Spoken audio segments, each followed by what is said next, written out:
Hello guys, welcome to another edition of AppSheet and more. Today's video is going to be a very simple video on how you can make sure with one app you can contain data of several different companies and that this data will not be seen by the wrong company or the wrong users.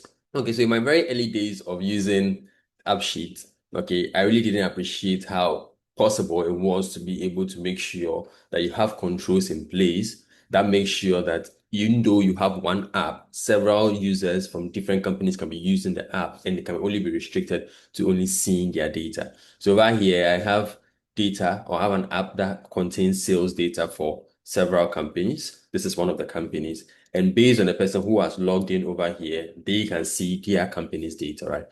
Okay, so if I change this to another company, so if I change this to another user, I'm going to clear this and I'm going to put another user over here.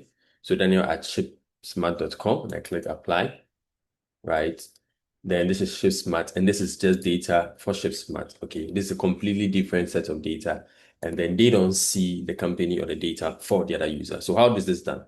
All right, so let's go into the data and let me explain. So I'm going to increase this to 150. Come here. So let's say this is your sales data. This transaction, this everything over here.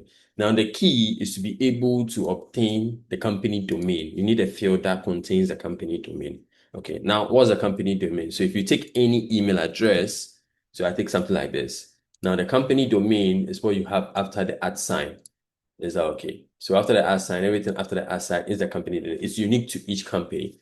Do you get it? So I can extract that and put in a field in AppSheet. Is that okay? So currently I have it here in the spreadsheet, but then you can extract it from the user email. So whoever enters the information, you extract their domain and then you have a field in there where you fill it in. Now, if you are coming from spreadsheet, you probably know that there are functions that you can use. So if you're someone from Excel, there's a function called text after. Unfortunately, it's not in Google Sheets, so you can't use it over here.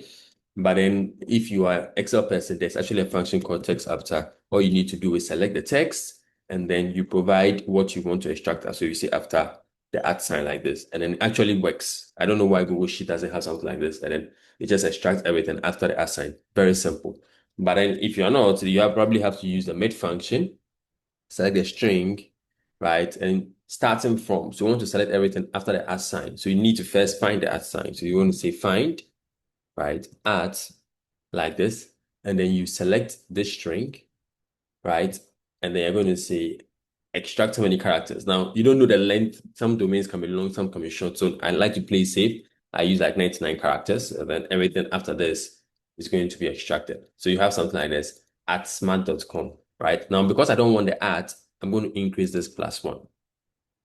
So it's going to extract smart or shipsmart.com. Is that okay? So this is how you do it if you're using a spreadsheet. And this formula actually works in AppSheet, okay? But the good news is that AppSheet actually has an inbuilt function that can help you extract this without having to go through all this hassle and bustle, right? So I'm going to show you that function. So when you come here, right, and let's say you want to extract company domain. So let me go to sales.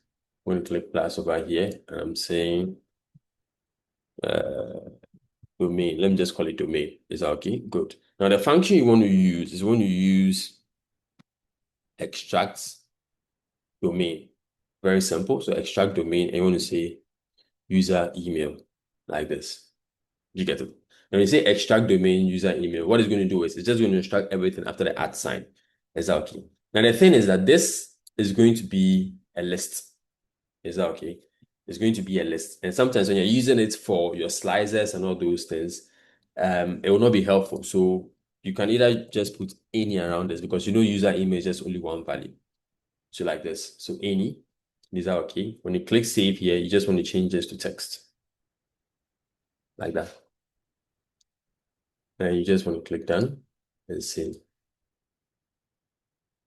Good. So I have an error. I think I have to delete these two guys. Okay, let's rerun this.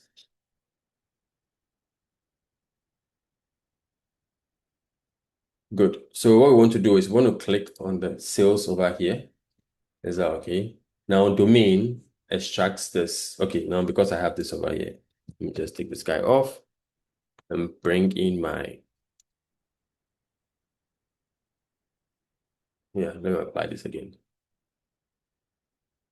Cancel plus. So you see, it just extracts the domain for you. You get it as simple as that. So you don't even need to enter anything. It will just extract the domain for you. Good. So that extract domain function is a very good function that helps to extract. So you just extract that and have it in a field. So this field formula is going to be what? Extract domain. You get it, and it extracts this for you. And then from there, you can just go ahead and use a slice. So I come here into sales, and I'll create company sales data. I'm going to say filter the data where the company domain is always equal to then what extract domain from what user email any because we want it to what be a text. We don't want it to be a list. You get it? So what happens is that whoever logs in is only going to see their company data because every visual or every view you create will be created from this slice, which is what the company's data, not sales. Okay, not the full sales, but then what company's data. So if you come here under views, you see when I come to sales, I have what use what the company's data, which is a slice of whoever what has logged in. Is that okay? That way you can make sure that with one app, you are allowing several users to use the app or several companies to use the app without the possibility of one user seeing another user's app. I hope you learned something and I hope you can apply this to your app to make it more robust and make it more scalable. So thank you for joining me in this video and I hope to see you in the next one. Take care, guys. Bye.